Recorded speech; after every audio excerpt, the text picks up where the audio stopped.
I would like to invite Professor Adrian Perrig. He's Professor of Computer Science at Department of Computer Science and Swiss Federal Institute of Technology, ETH, in Zurich, who will present the Sion platform. Adrian is the member of the steering committee of Geneva Internet Platform, and he made us very curious about the Sion platform, where we were discussing, for example, net neutrality issues, or when we were discussing question of cyber security. And very often these discussions, informal discussions over the beer-to-beer network, ended up with Adrian's indication that there is a technological solution for these problems. And recently he scared us a bit by indicating that there are quite a few kill switches on the internet, which the Sion has been researching on and trying to address. Therefore, this is sort of my personal motivation to follow carefully Adrian's platform today, and his research and the research of his team is very profound and comprehensive. Therefore, we'll be hearing a lot about this bridge between technology and policy around very concrete tools, Sion platform. Adrian. Great. Thank you so much. Do you have a portable? Or should I hold this? Yes. Hold it. All right. Yeah, thanks so much, Johan, for the invitation. Thank you so much, everyone, to attend. I'm very happy to be here. And we're at ETH in Zurich, so we're technologists. On a daily basis, we worry about every bit in a packet header, and we worry about which encryption techniques are being used, etc. So usually we worry about very low-level issues. And Johan is usually thinking about the more high-level issues, public policy issues. And so we're here also to present our architecture, our next-generation internet architecture, to also get feedback from you about what are the policy aspects, and also think about policy issues in more detail. Also with me is Raphael Reischuk. He's a postdoctoral researcher, I should say Dr. Reischuk. He has a very good ability to explain things very simply. He makes very nice metaphors. So if you don't know what I'm talking about, go see Raphael, and he will explain it to you with some nice metaphors, what's going on.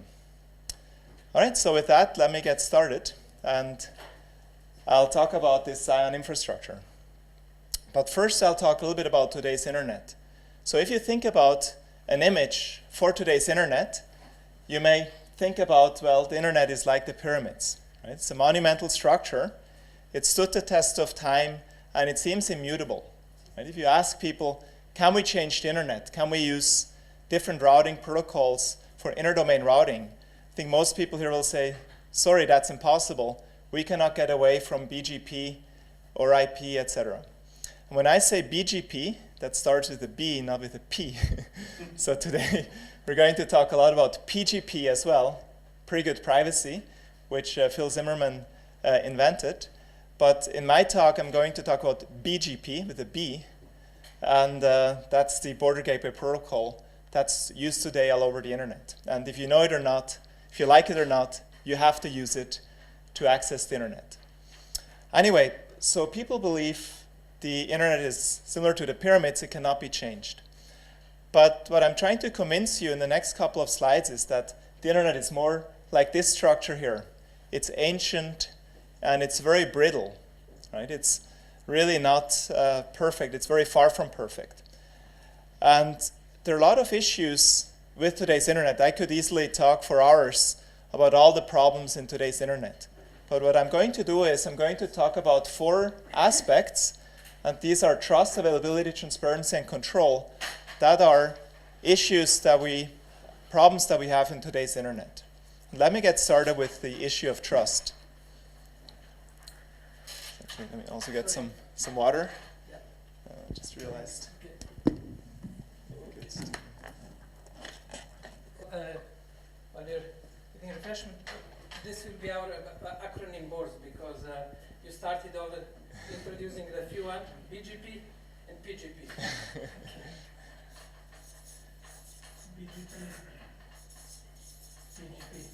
Great, thank you. Yeah, I'm not sure that will be big enough. No, I'll try to stay away from too many acronyms. Right, so let me get started with the first issue that we are faced with in today's internet, and that is the issue of trust. In the early days of the internet, we were able to trust pretty much everyone else who ran and was using the internet. There's a nice talk by Danny Hillis, it's a TED talk, where he talks about issues in today's internet. And one of the anecdotes he tells is, in the early days, there was a small booklet with a small number of email addresses that listed everyone else who was using the internet. So you could easily call or send email to others who were using the internet, and if something didn't work, you could pick up the telephone. At that time, it didn't yet go over the internet, so you could actually reach other people who were running internet nodes and fix issues. But unfortunately, in today's internet, that's not the case anymore. We cannot trust everyone anymore who's using the internet. And the observation is that trust is non-scalable. So in the current heterogeneous global environment, we cannot trust everyone anymore, or people cannot agree on, say, a single entity to perform some functions, or that is very difficult to do today. I'm going to highlight this point based on trust models that we're using for authentication. I'm going to talk about the monopoly trust model and the oligarchy trust model. And in the monopoly model, we essentially have a single key that is globally trusted to certify other entities. So in this example here, and maybe we should move this actually to the other side because I think the camera cannot see this part of the screen. So in essence, what this diagram shows is the blue node will be a trusted cryptographic key that is certifying a number of other cryptographic keys. And this kind of model is called the monopoly model because there's only a single key. And in essence, it has a lot of drawbacks. It is used in practice, and in these two protocols, I'm assuming people are familiar with DNS. And DNSSEC is the secure version of the domain name system. Maybe that's another one to add if people don't know about DNS. DNS is translating the domain names into addresses that computers can understand, so IP addresses. And BGP is this other protocol that the internet uses to find paths from a source to a destination host. And there's also a secure version of BGP called BGP-SEC. And both of these systems use essentially a single key or a very small number of keys to authenticate and verify other keys in the internet. So they follow this monopoly model. And the problem is that the whole world needs to agree on the entity who has access to these keys. And as well as these keys form a single point of failure, and they can make changing these trusted keys can be very difficult. And I'm going to also talk about the kill switch. It turns out that such a monopoly model makes it quite easy to turn off part of the internet. And I'll talk about this in a few slides. The alternative model, instead of having a single key, is the so-called oligarchy model, which relies on a number of different keys. So here we have multiple of these trusted blue keys, and they certify, again, a number of yellow keys. And in essence, the HTTPS, when we use a secure connection from our browsers, that protocol is called TLS. You don't have to really know this acronym. I'm assuming most people know this one. PKI stands for Public Key Infrastructure. And there is a system to verify the public keys of servers that you visit. Say you go to any website of your bank, the way this website is being verified is that your browser trusts a certain number of these blue keys, and your browser has these blue keys embedded in it, and it now uses these keys to verify the key that you receive from, say, your bank. Now, the problem with this is that, first of all, you have about 200 of these keys in your browser stored that are distributed across entities throughout the world. And these keys certify another over 1,000 keys that can also create certificates or validators for these additional, for these certificates. So your bank has a certificate to verify and bind its name to its public key. Now, the problem with this oligarchy model, where we have, in this case of TLS, we have thousands of keys that we trust, is that it becomes very easy to mount a man-in-the-middle attack to what was just shown earlier. It's the same attack that people from Silent Circle were talking about. In essence, anyone who controls any of these over 1,000 blue keys can create on the fly a valid certificate for the bank you want to visit. So let's say you log into your bank account and say ubs.ch, and now on the fly they create a fake certificate for UBS, and they create such a man-in-the-middle attack. They can read all the communications, your password, everything you send while doing this attack. And the problem is only one single one of these keys globally has to be compromised in order to successfully launch such an attack. So this is really a big problem in today's internet. Now, here I'm coming to the problem of kill switch. A kill switch is a way to stop part of the internet or part of the communication. And today's internet already has a kill switch. We've seen this being used. In fact, the BGP protocol has an attack called BGP hijacking, or DNS has also issues that were exploited, where an attacker was able to take out part of the internet. So for instance, there's a famous YouTube incident where Pakistan inserted fake routing updates and essentially taking YouTube off the internet. And so we've seen many of these examples. As well as in DNS, there are also ways to attack DNS to then prevent reaching the entity that people want to reach. What is interesting is that the secure versions of these protocols make the kill switches much easier to use and much more potent.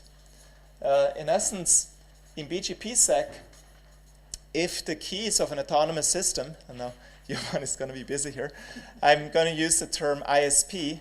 The keys of an ISP can be revoked at the level of BGPsec, and thus that ISP essentially its messages are not being accepted anymore from its neighboring ISPs, and so essentially it would be taken off the internet using that. Similarly, with DNSSEC, you could, for instance, revoke .ch, the cryptographic key that certifies and verifies the Swiss DNS domain, and all the names in Switzerland would not be accessible anymore. Right? So this is really serious. And we had a discussion a few weeks ago where I told Johan about this, and it's very surprising because today the internet already has many attacks, many vulnerabilities. Adversaries can attack our systems, and the future versions, the secure versions of these protocols make these kill switches much more precise and much more powerful. So that's a problem for using these types of secure protocols. So in Sign, I'm going to talk more about this, but just ahead, I want to introduce a very simple idea that can help with a lot of these issues. With the kill switch, it can also help with this monopolistic key infrastructures or the oligarchistic key infrastructures.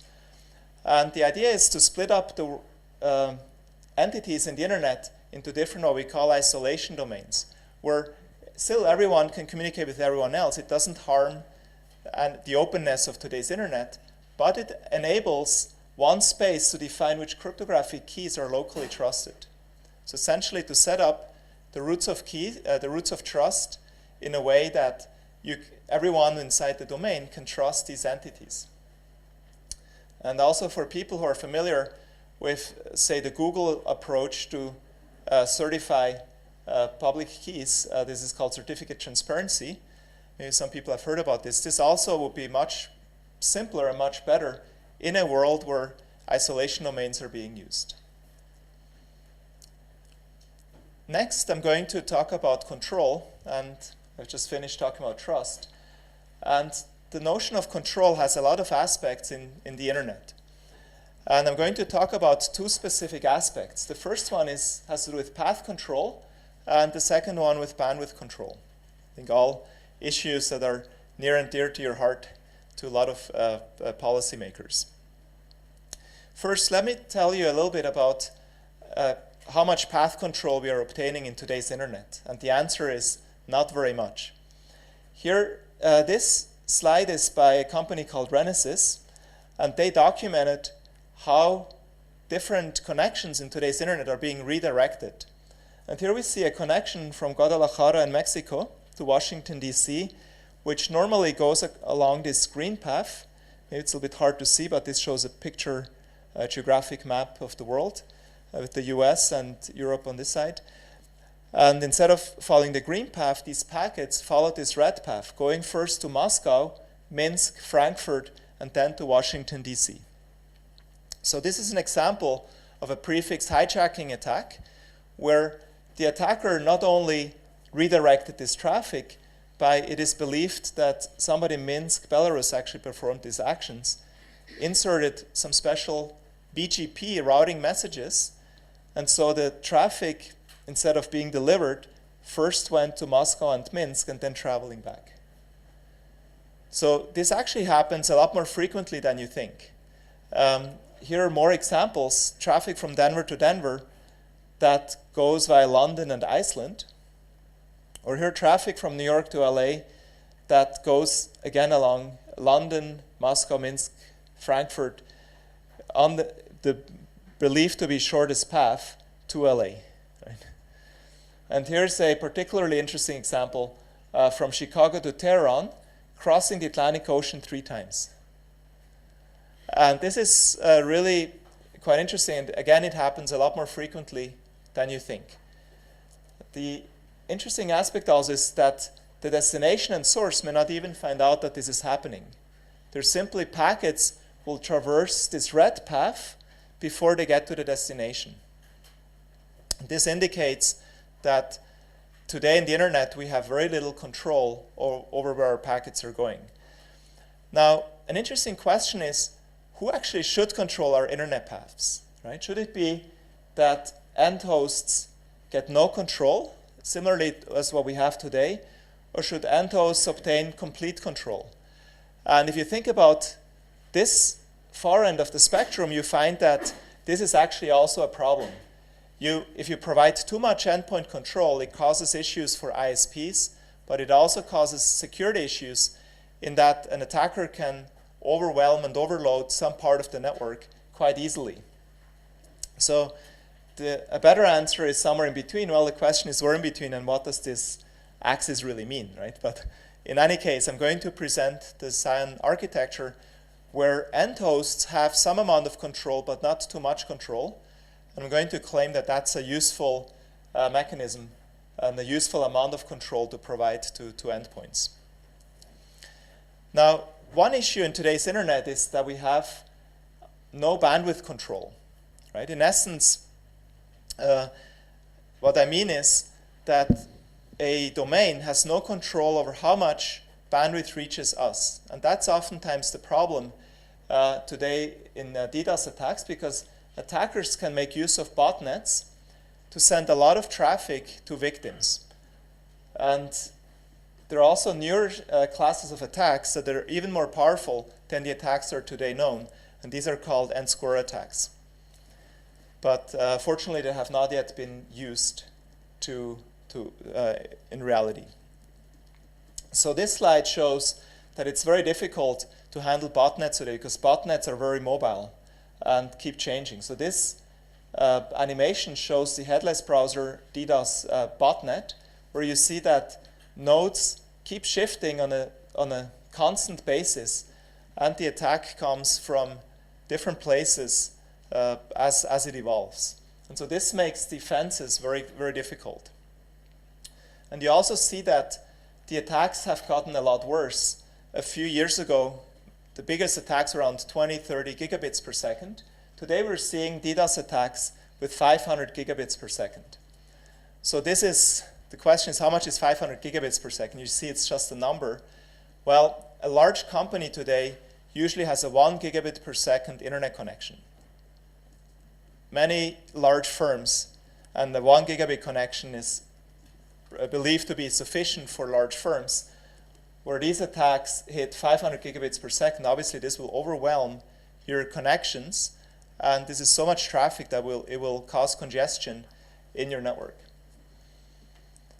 And people believe that future DDoS attacks get even worse with the Internet of Things, because small devices can also be used to send traffic to some victim, and thus we know there are lots and lots of little devices. And if they all send traffic towards some victim, it can easily overwhelm a lot of the network connectivity. Now, Adrian, right. just on this point, if you don't mind, just one interesting aspect that you brought. You challenged one of the, let's say, pillars, philosophical pillars of the internet, that traffic can go in any direction. And this is an interesting argument and quite valid, solidly substantiated, that you basically argue that it could be counterproductive, that this completely anarchical structure could have the negative consequences when it comes to stability, security of the internet, efficiency of the internet. Therefore, this is one of the points. I'm just trying to bridge to the community. Is it correct assumption, or? Right, that's right. So the more control you give to end hosts, the easier it becomes to launch a lot of these types of attacks. Thank you. That's, I think, one aspect that you were mentioning. But what I'm also saying is the bandwidth should also be controlled by the endpoints. So a domain should be able to decide who can send it how much traffic, or at least differentiate and keep at least part of the connectivity open for a certain communicating party.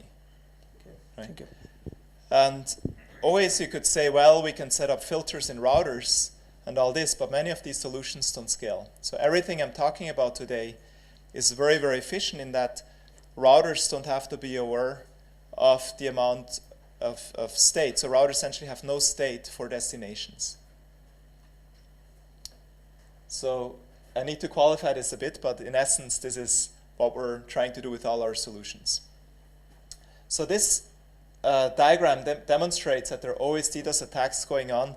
You can go to this website and you see there's a constant flow of attacks happening at almost any time of the day. I shouldn't say almost. At any time of the day, there's attacks, DDoS attacks happening. So next, let me talk a bit about the issue of transparency. And again, transparency has many different aspects. And I'm going to discuss here two aspects. One is path transparency. The other one is packet forwarding transparency. And obviously, we don't have any of these in today's internet.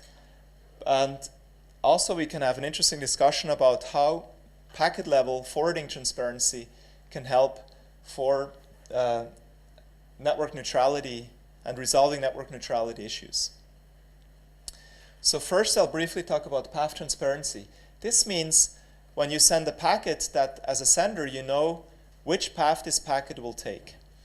And in today's internet, it's absolutely impossible to gain insurance of the path of your packet, because the routers have tables that can be dynamically updated.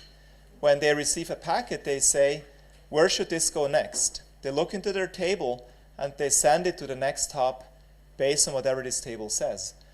But at the time you send your packet, the routers may again update their tables. And even if you knew the whole state of all the tables in the internet, if they update these tables as you're sending the packet, your packet may go somewhere else after all as it traverses the internet. And so it's absolutely impossible today to gain assurance of the path of packets. A very simple approach to remedy this situation is to put information into the packet as you forward the packet through the network. So in these diagrams, what I'm going to show is each circle will represent an ISP, which is usually called an autonomous system. Like ETH Zurich may just be one of these. Geneva Internet Platform domain would be just one of these circles. Swisscom and different ISPs would just be a single of these circles. And what we can see is if we have a packet represented by this square here, and we place the sequence of autonomous systems or ISPs that will be traversed, then you can obtain some transparency as the packet will reach the destination via these steps. So this is a very, very simple idea that is actually very powerful, as I'm going to show in this talk. Now, for packet forwarding transparency, today we have, again, very little information. We don't know if a packet is dropped, where it's being dropped. If there is delay, we don't know where this packet is being delayed. So having these packet carried forwarding state, essentially having information in the packet, how it's being forwarded, the packet can also collect information as it's being sent through the network. And ISPs can insert, for instance, latency information and how long they kept the packet inside their network. And now an important aspect is security. How do you prevent somebody from changing the latency of the previous ISP? Right? If Sunrise gets a packet from Swisscom and Swisscom said it took me 2 milliseconds to send this, then Sunrise says, okay, Swisscom says it took them 20 milliseconds to send it, then obviously you'll believe the wrong entity has spent more time. So we need security to authenticate these types of packet markings. Or also if an entity places the wrong information in and they took, say, 20 milliseconds to forward the packet, but they say it only took me 2 milliseconds, then obviously how this needs to be detected in some way as well. So you see many complexities, but what I'll be happy to discuss is how such techniques help you then with network neutrality issues. And now Johan is out of the room. I'd like to say some of network neutrality that I'm sure is going to be quite controversial. So I want to see his face when I talk about that. So maybe I'll talk about it a little bit later in the talk. So next, I'll talk about availability. And availability is another big issue in today's internet. And today's internet really has very poor availability. If you spend a lot of effort, you only obtain about what's called 3/9 of availability, which means 0.001% of the day, your network is unavailable, which translates to about 1.5 minutes of unavailability per day. And this is mainly due to the BGP protocol, because the BGP protocol, oftentimes when it changes paths, it introduces loops in the network, and packets are being dropped during the time that this loop exists.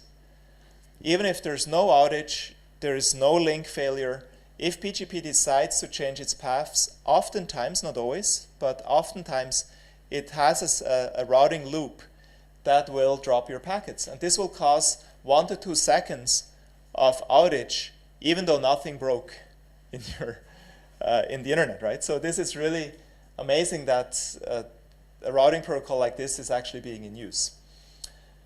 So you see that there can also be outages due to misconfigurations. We've seen ISPs making an error in their network, and globally there's a disconnection in today's internet. So for instance, there was a big event last year where an Indonesian ISP made a mistake, and globally about 10% of the internet became unreachable.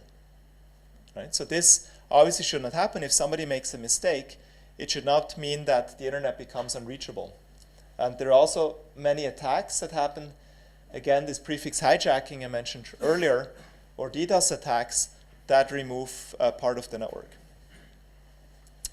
So some of you may say, well, 10 seconds or 100 seconds of outage per day is not that bad. And 4/9 of reliability corresponds to a current Amazon data center. So that's the highest availability we can achieve in today's internet, 4/9 of availability. And this is very expensive to achieve. And the old phone system actually achieved 6/9 of availability. So it was 100 times more available. The old telephone system where your telephone was still attached to the wall with a cable was 100 times more available than if you spent millions of dollars, millions of francs to achieve a high level of availability. Right? That's pretty amazing.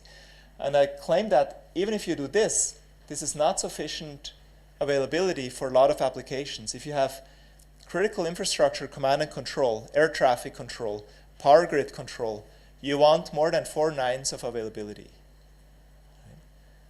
if you have an internet-based business, if you do financial trading, telemedicine, you certainly want higher levels of availability than what the internet can offer today. What I'm going to talk about today is how we can replace this BGP protocol, how we can replace essentially the heart that makes the internet beat. And this BGP protocol is used everywhere. You may have never heard of it, but this is really the main protocol that decides the fate of your packets. And BGP-SEC, not only does it introduce a kill switch, a very powerful kill switch, but it also introduces a lot of other issues like slow convergence, meaning that it takes it a long time to fix if there's a big outage in today's internet. So I'll briefly talk about that revolutionary approaches are actually necessary to really fix all these issues we have today. They're desirable, and they're also surprisingly easy. The Scion protocols I'm going to present is surprisingly easy to deploy, and I'll talk about this a bit later. I've noticed I'm running a bit late, so I'll go over a few of the more technical slides, but there essentially have been in the past, a lot of suggested protocols that propose to improve the internet. However, I'm going to present a technique that is especially focused on security to make the internet highly efficient and highly available and highly secure. That's a big differentiator. But we try to learn from all these previous and the results from all these previous research efforts. All right. So let me get started to talk about the Scion project. We have a group of people, about 16 people, and this shows our group at a retreat. Raphael took the photo. That's why he's not on the photo himself. But this is currently our team. And our main design goals are, number one is high availability. So even if an attacker tries to prevent you from communicating, you should be able to communicate as long as a crack path exists that the attacker does not control, right? If the attacker controls your one link to the internet, then it's obvious that we cannot provide availability in that case. But if a correct path exists, we would like to be able to find it and use it. Entity authentication is another big topic. And I talked about man-in-the-middle attacks. We'd like to make these attacks much, much harder than they are. They're actually quite easy in most cases today. We also want to provide trust flexibility. So as an end user, you can pick whom you want to trust. You can say, I trust Switzerland, I trust the United Kingdom, or wherever you travel, right? You can still place your own roots of trust wherever you'd like to have them. And all the verifications start from this root of trust that you define. We'd also like that the operations are transparent. So when you send a packet, you know what's happening to your packet, which entities need to be relied upon for this packet to reach its destination, and so on. We'd like to have balanced control. So ISPs, of course, they have to be in control. They provide the networks, but also the receiver should have some amount of control who can send traffic to it and at what bandwidth. And finally, senders also need control, which paths are going to be used, and so on. And there have been a lot of security efforts, but many of these made the network much slower or much more expensive to run. And our goal is to be more scalable than today's internet, meaning we're more efficient as the internet grows. We're even more efficient than today's internet, despite the security. And we're, of course, much more flexible to enable new applications. So next, I'm going to briefly explain the Scion architecture. And I'll start with these isolation domains. And an isolation domain is essentially a region where entities agree on a common root of trust, and the isolation domain has some set of ISPs that will operate this isolation domain. So this will be an interesting forum to discuss with people, with policy people, because there is still a question about how to best structure ISDs. Should it be countries or should it be corporations that form these ISDs? Adrian, Could I just make a quick comment here to make a bridge to the discussion that it is you are coming to one of the highly important controversial issues in digital debate, as you indicated, is what is the isolation domain? Is it a group of users? Is it a company? Is it a country? Is it a city? Is it a region? Is it defined by geography, or is it defined by network topography? Therefore, this is just one of the important bridges where I'm sure there will be quite a few questions in our debate, and you already highlighted it in the slide. Thank you. Right. Great, thanks so much. Yeah, I'm very happy to discuss this today. In essence, the isolation domains don't have to be absolute. They can overlap. We can have multiple isolation domains. One entity can belong to several of these different isolation domains. They can even be nested in that we can have sub-isolation domains and so on. So in essence, it provides a lot of flexibility. The goal is not to prevent communication. So this is an open internet. What these isolation domains provide, and I'm hoping to convince you of that, is transparency. That as a sender, you can select exactly who needs to be trusted and in which isolation domain am I sending these packets. So it provides essentially transparency. It does isolate the control planes, which means it isolates the protocols that send routing messages, because we have a lot of problems in today's internet where on one side of the world somebody makes a mistake and it prevents communication at another part of the internet. And also this can lead to kill switches. We want to avoid these kill switches, and thus these isolation domains can help in doing that. So they're not for restricting communication, they're really for providing transparency. So the way you can visualize them is that you're going to have these different isolation domains. They're different cores, and there's some ISPs that will run these isolation domain cores. They will manage the isolation domain. And now to the most important slide in my talk from a technical perspective, not from a policy perspective. This is the way our routing protocol works.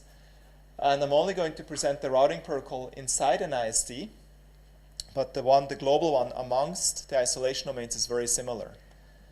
So in essence, given these isolation domains, we have these top-tier ISPs who manage the isolation domain, and they will create a set of beacon messages that flood through the network. So this is a multipath flood where each beacon traces the path it took.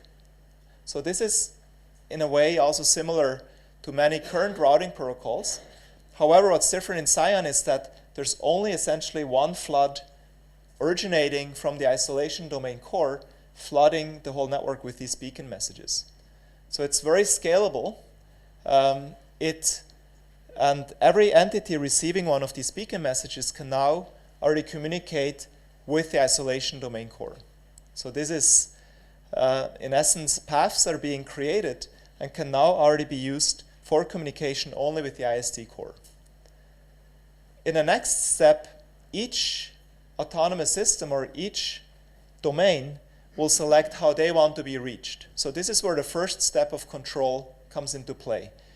So an entity decides which paths it wants to announce to others. So it can say, for instance, I don't like this autonomous system here, I don't like this ISP. So let me not announce this path. I don't want that anybody sends me packets going through this ISP here. So you can, for instance, green can decide only to announce these three paths, 1, 2, and 3, in a path server in the isolation domain core. And for people familiar with DNS, you can imagine this path server operates like a DNS server. Next, what happens is, if two entities want to communicate, we have the sender, let's say blue wants to send a packet to green, they fetch the paths that green has uploaded, and now combine one of their blue paths with one of the green paths. Any combination can work. So any blue path can be combined with any green path, for instance, including a path which we call a core path that then connects the core autonomous systems in these isolation domains. Now in this case, there's actually also a shortcut which then enables for efficient communication. So there's one path, this black path here, that goes from this blue node up this blue path up to this point and then down one of the green paths to the destination. So you don't always have to communicate through the isolation domain course. You can also use these kind of shortcuts and thus add this black path to your packets. So if you remember an earlier slide, the packet contains this path in its packet header. So as the packet traverses the network, it knows already, okay, it's going to go through this set of autonomous systems.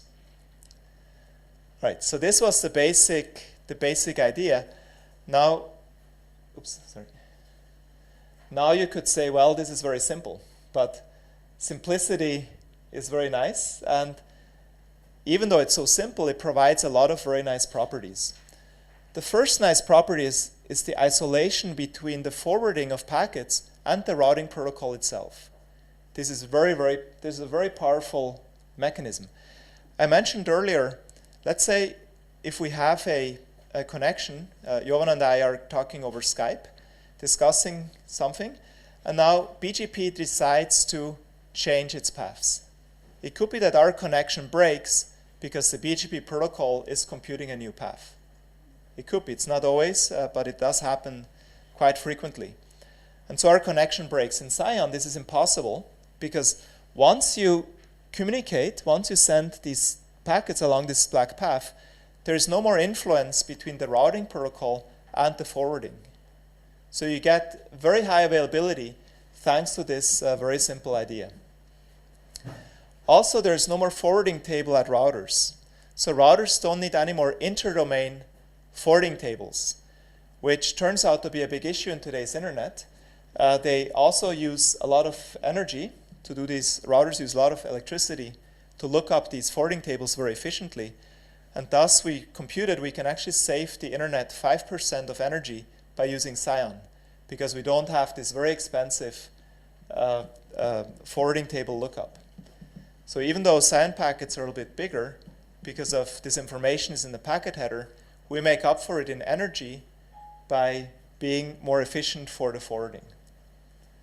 We have transparency because the sender knows the whole path, and route control is more balanced because ISPs have control how they forward the beacons, receivers have control over which paths they upload, and senders have control over which end-to-end path is going to be used.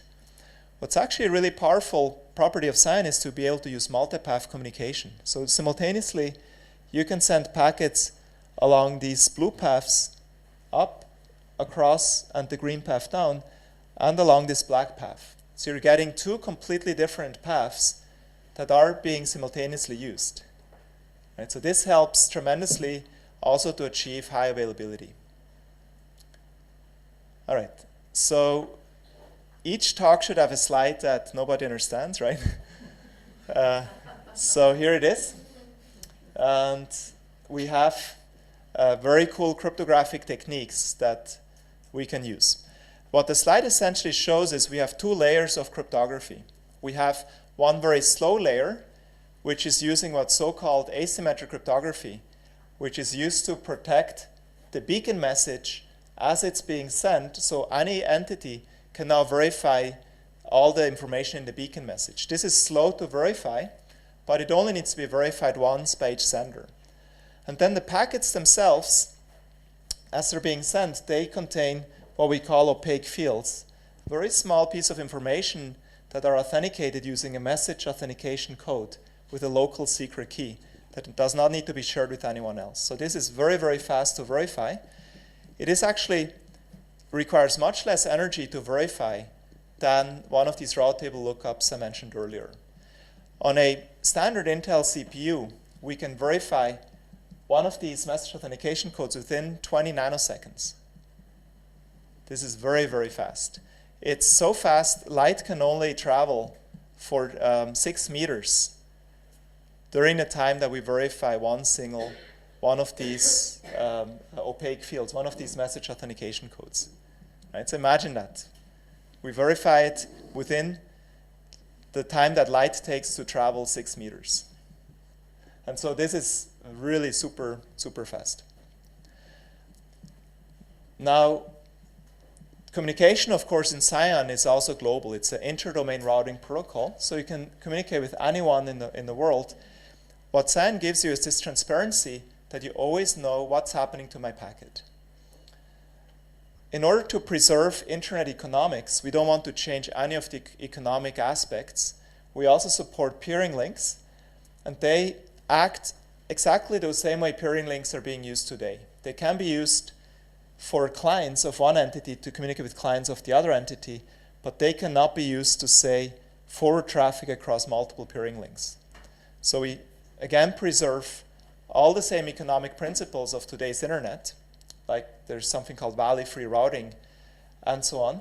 We have all these properties, and you can even use peering links for very efficient delivery, even across isolation domains. So you get full transparency whenever you send your packets, and can make use of these highly efficient connections.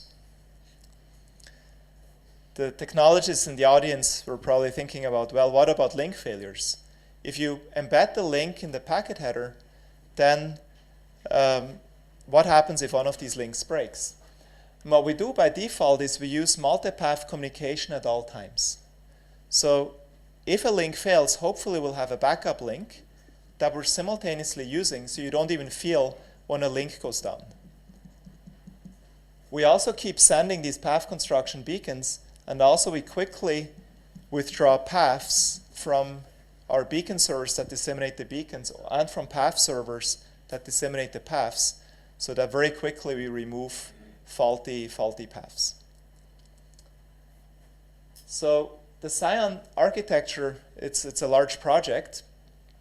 We've spent a lot of effort on this, and we've come up with a lot of different extensions, different security extensions that supplement what I'm talking about today. Unfortunately, each one of these extensions takes at least also 1 hour to explain. But you can take my word for it. You can look it up on our webpage and read the papers.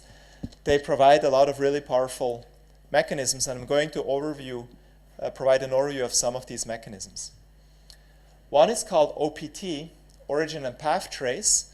OPT gives a proof where the packet really went through.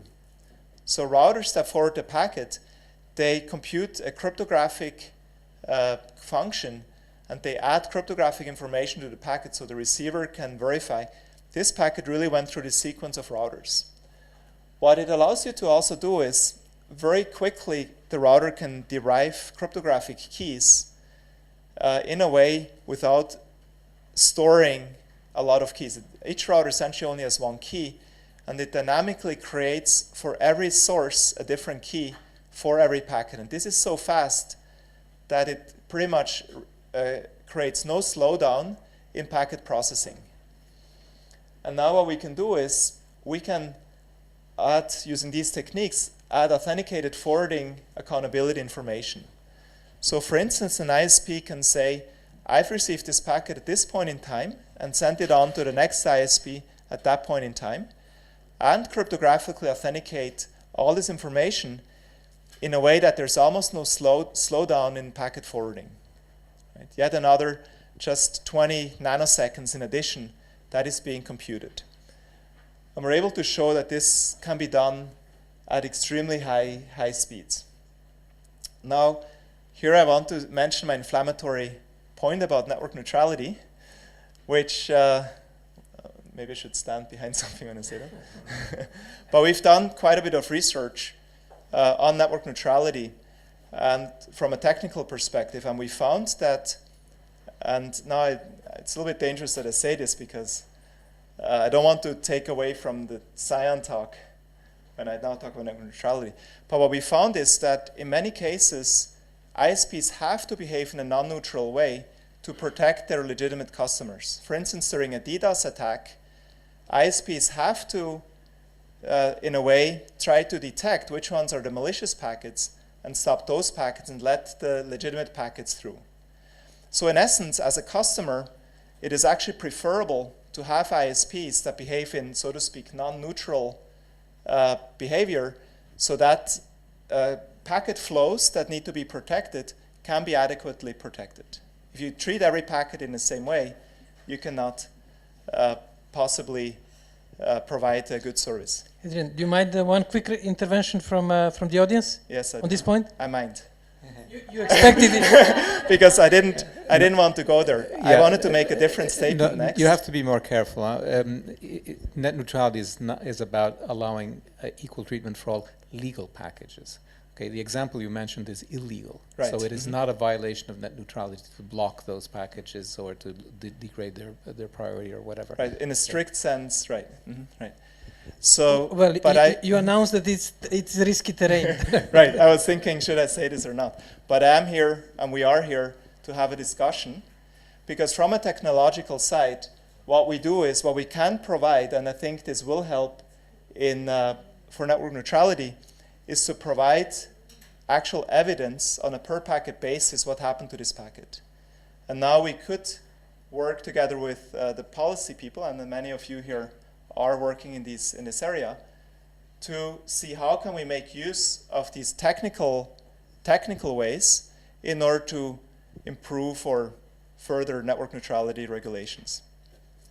So that's what I wanted to say. Close bracket. All right. So next I wanted to talk a little bit about anonymous communication. And we've had, I was very happy to see that there was an introduction to Tor this morning. We also have an extension that provides anonymous communication that is similar to Tor. In essence, provides similar properties of Tor, but it's much, much faster in a way that it provides almost no slowdown in the communication. Our first router that we built for Hornet and provides 93 gigabits per second of packet processing on a standard PC. So we took a standard PC and set up our code, and we're able to forward 93 gigabits per second of anonymous traffic. So this contrasts with Tor, where the fastest node is 1,000 times slower. So the fastest Tor node today forwards at about 90 megabits per second. And we're achieving 90 gigabits for our first prototype. So we were able to greatly compress the amount of state being used. Also, we're using a packet carried state, and we make use of the properties of the SAN network to provide these dramatic performance gains. So as a result, you can use anonymous communication using Hornet at almost no slowdown in your regular communication. So in summary, for the first part of the talk, and I'm actually out of time, so maybe I should just finish here, but I'll show a few more demos. We proposed a complete redesign of the internet architecture that solves a lot of the problems that we have in today's internet. And what's important is the isolation architecture is only at the routing plane. So still it's a completely open network. And for the actual communication, it provides a lot of transparency, that you can know precisely who needs to be trusted for which purposes. And different isolation domains cannot influence each other in the same way that entities in today's internet influence each other. I think I have a few more minutes. I'll quickly go through two more important aspects. So one is I want to show what we've achieved with Scion so far. And then I also wanted to talk and convey the argument that it's actually very easy to use Scion today. And it seems we're changing the internet, it's very hard to deploy. It turns out it's actually quite easy to deploy. We've so far spent about 65 person-years of effort in this project and over the last 6 years. And we're able to achieve very high-speed router implementations that make efficient use of these mechanisms I showed. And we have a real deployment. In fact, Switch and Swisscom are two large ISPs in Switzerland that already have SAN routers in their networks. And I just got an email that the 2 SAN routers in Geneva have been installed this morning. So at CERN, Swisscom just set up these 2 routers this morning in their network. So we'll expand the network in this way. And hopefully we can have a node here. We're discussing to have a SAN node here at Geneva Internet Platform. KDDI, this is the 2nd biggest ISP in Japan. It's a huge ISP. And they're also testing out Scion in their network. I'll show a quick demo of a router, but I can't explain all the details, but in essence, it's very fast, and on commodity PCs, we're able to, this shows just 20 gigabits per second that we handle easily, but we can go up to 120 gigabits per second on a standard PC, which is a very high speed. And we only use very small number of cycles to process each packet. One thing that excites me a lot about this architecture is the easy way to use multipath communication. Multipath is very powerful, and we show here we can make use of this in Scion in the normal case. So here we have 3 different paths. Here we see 2 isolation domains. The coarse are the darker. And we have 3 different paths that we're simultaneously using. So this is the default in Scion, to use 3 paths at the same time for your communication. Each packet only goes along one path, but for every packet we select what is currently the best path to use. And so here we see how many packets go over each path. And initially we configured it so only the red and the green path are being used. But then we shut down the red path, and now the yellow path immediately takes over. So we see in terms of the overall throughput, as the red path is being shut down, we see a brief degradation, but very quickly our system recognizes that the red path is not working and immediately sends the packets along the yellow path instead.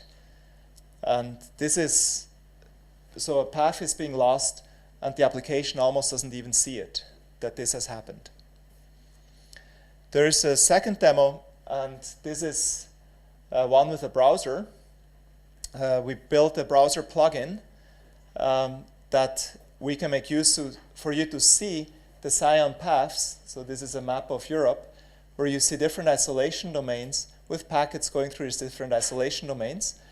And then you have the ability as a user to restrict your communication and say, I don't want to cross this isolation domain. And consequently, you can then see the effect that your packets will only travel along paths that satisfy the user's requirements.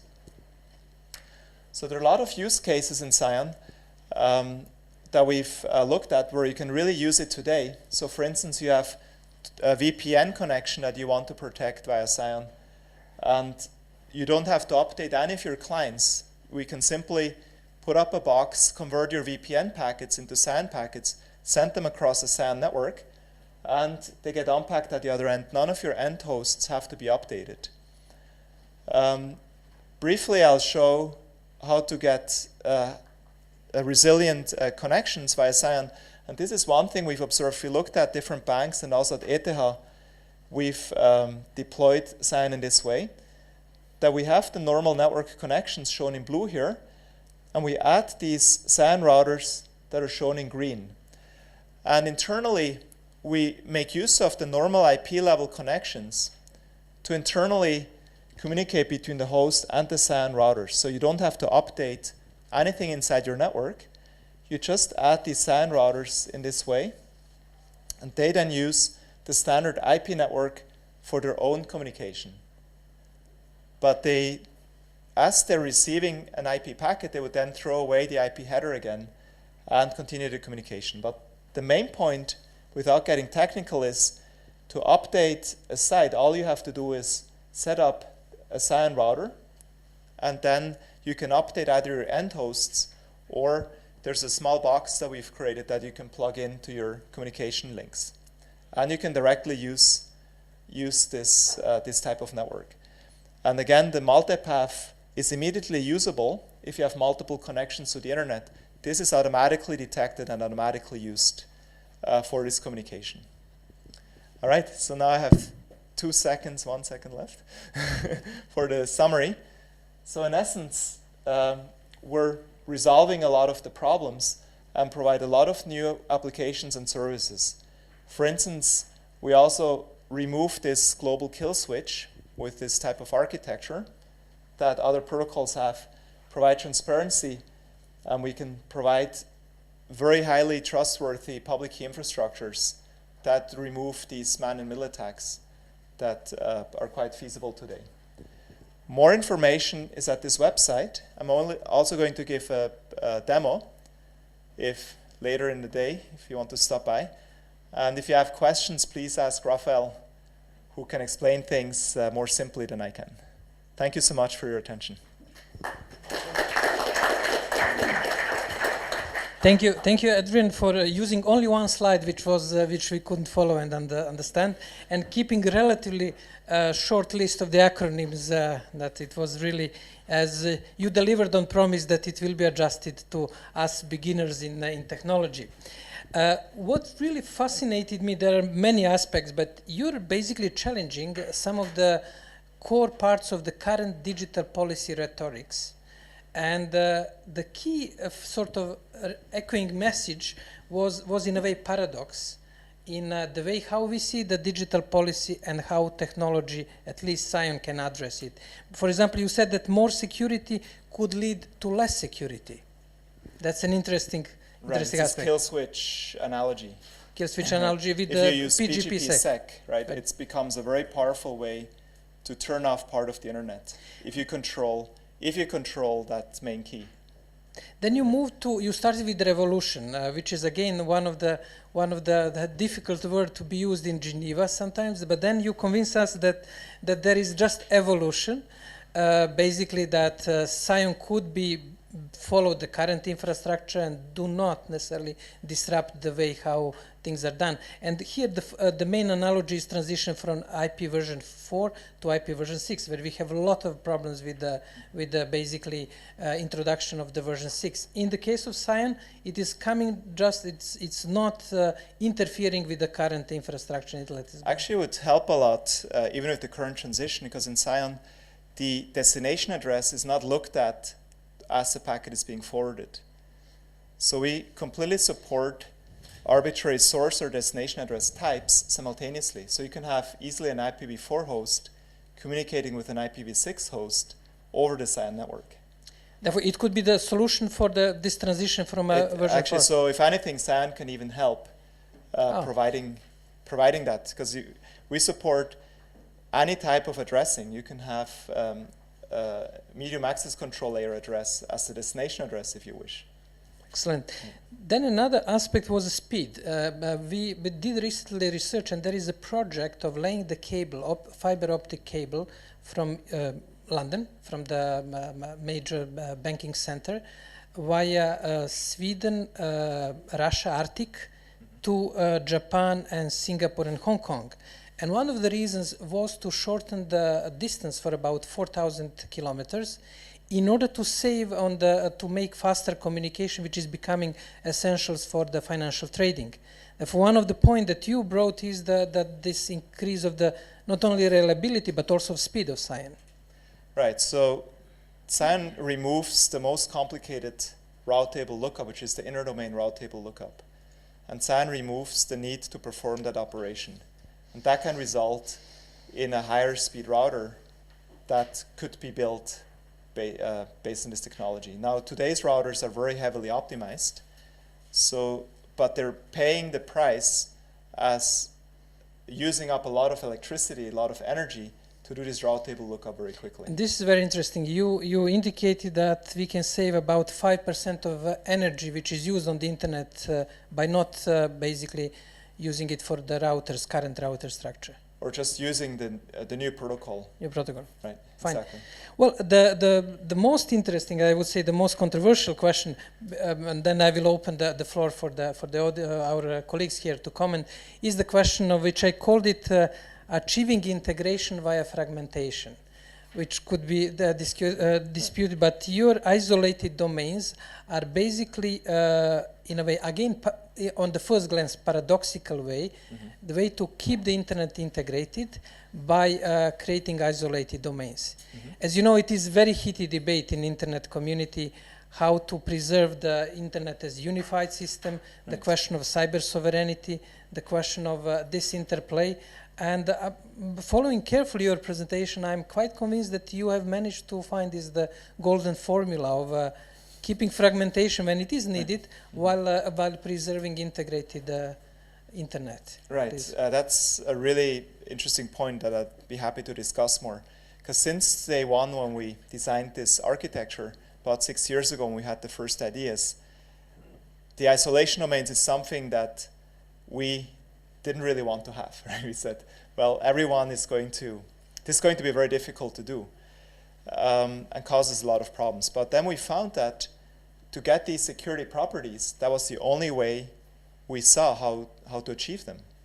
If you don't have these, if you take away the isolation domains from Zion, you lose the majority of these properties.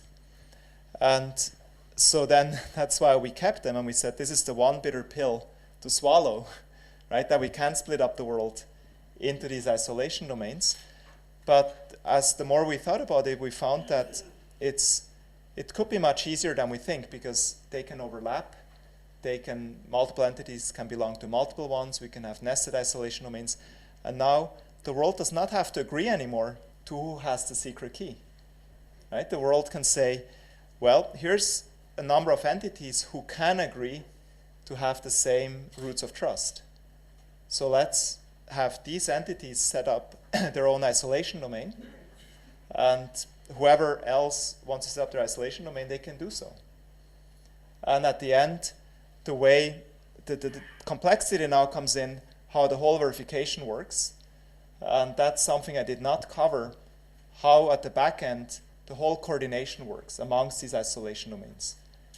But we do have a solution for this, and it's resulting in an internet where different entities can make their own decisions locally, and you get a coherent global internet as a result. Does it involve this coordination? Does it involve the policy decisions or just technical decision? Have you managed to keep that line clear between technology and policy? There's still, we try to minimize the amount of interference or global coordination that is required. But there is at the end a tiny bit amount of global coordination that is required. But again, we're trying to make everything very transparent so that one entity cannot easily take over other entities, or that this is prevented and these kill switches go away. So that's exactly the main problem in this space. Have you thought of finding some other name? Because I know that you're careful about isolation usually triggers the sort of questionable connotation, if I can say. And but this is isolation in its essence. How have you thought of finding some other name which wouldn't trigger this question that I'm asking you? So, but in a way, I always try to give the worst things first. I always like to say, look, here's the worst part of this architecture. If you don't like it, then let's discuss it until, because I always like to get the most bitter pill out first, so everybody can see it, so discussion can be there. Because it would be a problem to say all the good things first, and at the end say, well, we have this separation. Right? Okay, this is innovation in the way of delivering presentations as well. So I prefer to bring out the most bitter pill first. That's why I start the presentation also with that. In my sense is, initially we were also uneasy with this whole structure. Right? We tried to do it without isolation domains. We couldn't do it, and then we found much later that actually it helps with transparency, and it doesn't prevent any communications. It just isolates what we call the control plane, which is the routing protocols are being separated, but this provides more scalability, and for the actual communication there is no isolation that is created. It's really purely a transparency architecture. Right. Well, so that's what we want quite a few thought-provoking ideas, even this interplay between transparency and control, because transparency is usually associated with a low level of control, but what you just described is that you can have both control and transparency. That's well, right. I'm opening the floor for the question. Well, we have to keep the tradition with the first question coming from the second, actually. Richard Hill.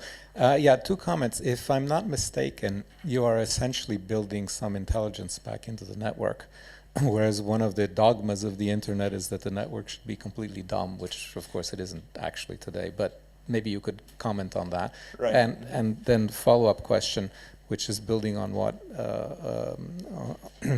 Jovan was saying. When you put some intelligence in, of course, that's going to be locally controlled intelligence, and therefore you allow a great deal more of national, local, community, whatever level of control. Whereas in today's internet, with the theory that it's end-to-end, presumably you have no national control whatsoever, except maybe from one country who has more control. I need to speak because we're actually, I'm going to contradict what you said, because we're more Catholic than the Pope. We're more end-to-end than the current internet. The network has less control in Cyan than today. We're more end-to-end than even today's internet. In today's internet, the end host can make no decision. Right? The end host sends a packet. It doesn't even know really what path it's taking. It can make a trace route, but there are many reasons why the real packet will take a different path than your trace route. And so because end hosts have more control, they can pick the end-to-end path at the AS level. There's more intelligence going to the endpoints.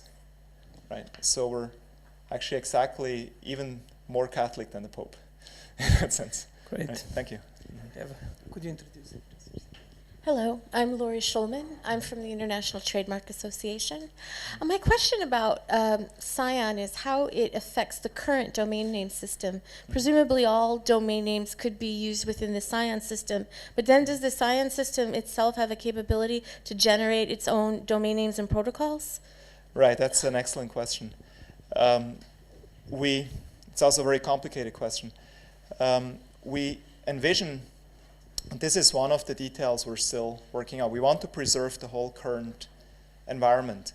However, if you look at these kill switches, it is very nice if you can associate part of the domain name system or part of the TLDs with some isolation domains. Because then, it gives you more control and transparency. You know precisely .ch, if we have a Swiss isolation domain, .ch will be associated with that, and the root of trust for that would lie there. You still have all the same TLDs, but you would select whoever creates the next TLD would associate the TLD with some of the isolation domains. Okay. So it does require some new thinking, but I'm happy to discuss. I see you're not very happy with the answer. But you can still have .com in the same way that you can still have global part of the TLD space that is global, that has no home from that in that sense. You can still do that. Yeah, I understand that part of the answer, thank you, but it's also the second part of my question. Do you envision Cyan or the isolated domain areas actually generating their own domain names on top of or in spite of the current domain name system? This will be the same. The domain name system needs to be integrated with today's domain name system. However, there will be, we have different technical ways to implement the same system, providing more security. And also removing this problem with these kill switches that I alluded to earlier, because the DNS also gives the ability to, if you revoke the key of a given environment, then that whole environment essentially becomes unreachable. And we want to avoid these kind of problems where it can be precisely specified which keys decide over which parts of your tree, and this is also flexible. And then at the high level, we piece it together with technical means to, again, make it a unified global space. That's the idea. Adrian, if I understand correctly, therefore, the whole discussion about domain name system, including long debate of ICANN, and we'll have some discussion later on in the second session, won't be necessarily affected by Cyan architecture. I think it'll make, because it provides more flexibility, it will make certain decisions easier. Okay. But we should have this is a longer discussion. I mean, the DNS is a really big, complicated problem space. I'm happy to discuss afterwards. Good. We have a few questions from online community. Yeah, actually we have a few comments and questions from the online community. One is net neutrality allows reasonable traffic management for the sake of quality of service, but not management for sake of business advantage or political needs. Mm-hmm. Then we have a question about, this system seems to be based a lot on humans, and so to agree on isolation domains and trust within it. And this may be a weak link for wider adoption. So have you considered introducing algorithm approach to assisting and maintaining trust nodes? And then another question about... Let's do one at a time. So this is also a very good point. We essentially are saying by adding more transparency to the network and also forwarding transparency and also the security techniques, we're helping network neutrality discussions. So if ISPs perform legitimate operations inside their network, they can show that these are legitimate. But if you can see that some of the traffic is being downgraded in some way, either sent over a slow path or sent over a lower bandwidth path, then this can become externally visible. We're just providing the technical means how to do this, how to provide transparency on a extremely high speed per packet level, right? So because this is you cannot do in today's internet. Yeah, but basically, your key answer to the discussion on net neutrality is more transparency. Right. Mm-hmm. Thank you. This question was from Vladimir Radunovic, and we have another question from Ash Patel about the possible application of blockchain in internet policy and internet protocols. Mm-hmm. Also very interesting. We are thinking about how to make use of these structures for providing consensus or for providing logs. So there could be a home for this, but this is something we're currently investigating, if there is an application here. Blockchain, the disadvantage is that the whole world or many nodes need to perform a lot of computation. That burns energy. And so we're trying to see, can we avoid burning a lot of electricity if there's a simpler way for doing this. There's another technique called proof of stake instead of proof of work, which doesn't burn the electricity. But so we're contemplating the use of these techniques also in the architecture. But the answer, we're still debating, and we're trying to come up with ways so that blockchains, the way they're used today, are not necessary. Well, this environmental concern is particularly interesting, and there is more and more debate in internet governance circles about link between climate change, environment, and computing. And I can see ETH is definitely a place where the earth sciences and environment are high on the agenda. Therefore, you managed to make that cross-silos link between computer science and the overall spirit of the ETH of concentrating on environmental issues. Right. I think it's very important, and if we can help with the internet architecture, this is important consideration we'd like to bring in. Good. Now it's turn again to our audience here in Geneva. And any comment or question on the so far? Oh, we have a question from Johan.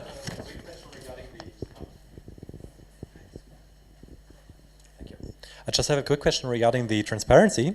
You mentioned the transparency a lot, and you say, if I understood it correctly, basically that the packets trace their own way, and it can be found out where a bad node might be or where some problem might lie. But then again, you also included this Hornet privacy network, and in a private communication, you exactly want to hide which way a package goes. Like, how does it work together? Is it transparent or is it hidden or? Well, it's the sender that decides. So in Hornet, all the decisions are encrypted, and so that's why. And the receiver doesn't know the sender, so we have sender anonymity. We can also have some form of receiver anonymity, where the receiver publishes its half of the path that you saw, also in an encrypted fashion. So, but I recommend you to look at the paper, and you can achieve either one or the other, right? If you can use Hornet or you cannot use Hornet. And the question is whether the ISPs will turn Hornet on or not, right? That's yet another aspect. But in essence, the architecture is flexible, right? So in the standard way, it provides full transparency, but there are ways to build an anonymity system on top that is more efficient than anonymity systems you can build in today's internet, right? So very, very Thank you. right?